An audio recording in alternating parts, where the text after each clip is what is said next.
ஆசையா கிளம்பி வந்தேன் சார். லீவெல்லாம் போட்டு ஓடி ஓடி வந்தேன்.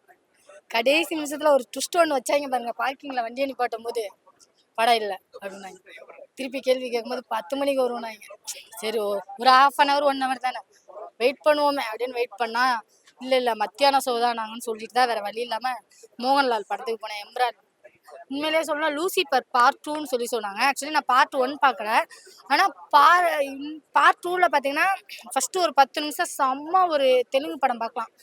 ஆனால் அவங்க பேசினது தெலுங்கு மாதிரி தெரில, வேற ஏதோ லாங்குவேஜஸ். ஆக்சுவலி அது ஹிந்துவா மராத்தியான்னு எனக்கு கன்ஃபார்மாக தெரில. ஒரு 20-25 நிமிஷம் வரைக்குமே நான் தமிழ் படத்துக்கு போனேனா இல்லை ஹிந்தி படத்துக்கு போனேனா இல்லை வேற லாங்குவேஜஸ் போனேனான்னு ஒரு டவுட்லேயே இருந்தேன். சீரியஸாகவே 20 நிமிஷம் கழிச்சு கன்ஃபார்ம் பண்ணிட்டாங்க, தமிழ் படம் தான்ப்பா, நீங்கள் வந்திருக்கிறது தமிழ் லாங்குவேஜான மூவி தான், இது மலையாளத்தில் எடுத்த படம் ஆனால் தமிழில் ரிலீஸ் பண்ணியிருக்காங்கன்னு. திருப்பி கொஞ்ச நேரத்தில் பார்த்தீங்கன்னா ஹாலிவுட் மூவி திடீர்னு வந்துருச்சு. என்னடா இது இப்போ தானடா தமிழ்லாங்க அப்படின்னு சொல்லிட்டு யோசிக்கிற அளவுக்கு இருந்தது. ஹாலிவுட் மூவி ஃபுல்லாக போனதுக்கு அப்புறம் பார்த்தீங்கன்னா ரொம்ப டிசப்பாயின்மெண்ட். என்ன லாங்குவேஜ்னு புரிஞ்சுக்கிறதுக்கே இன்டர்வல் விட்டாங்க. சரி ஓரளவு ஓகேன்னு சொல்லிட்டு போயிட்டு வந்ததுக்கப்புறம் சொல்லணும் அப்படின்னா உண்மையிலே அதுக்கப்புறம் தான் கதையை சொல்ல முடியும். அதுக்கப்புறம் படம் உண்மையிலே கொஞ்சம் நல்லா ஹைப்பாக கொண்டுட்டு போனாங்க. நிறையா மோகன்லால் சாரே வந்து லாஸ்ட் மினிட்ல தான் இன்ட்ரோடக்ஷனே பண்ண மாதிரி பண்ணாங்க.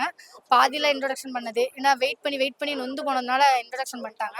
அதுக்கப்புறம் பிருத்திவிராஜ் சாரும் மோகன்லால் சாரோட அந்த கேம்போ இருக்கும்ல, அதுதான் ஒரு ஹைப்பே கொடுத்தது. உண்மையிலே அது தனியாக நான் சும்மா உட்காந்துருந்தேன். ஏதோ ஒரு படத்துக்கு வந்திருக்கோம், என்ன படத்துக்கு வந்திருக்கோன்னு தெரியாமல்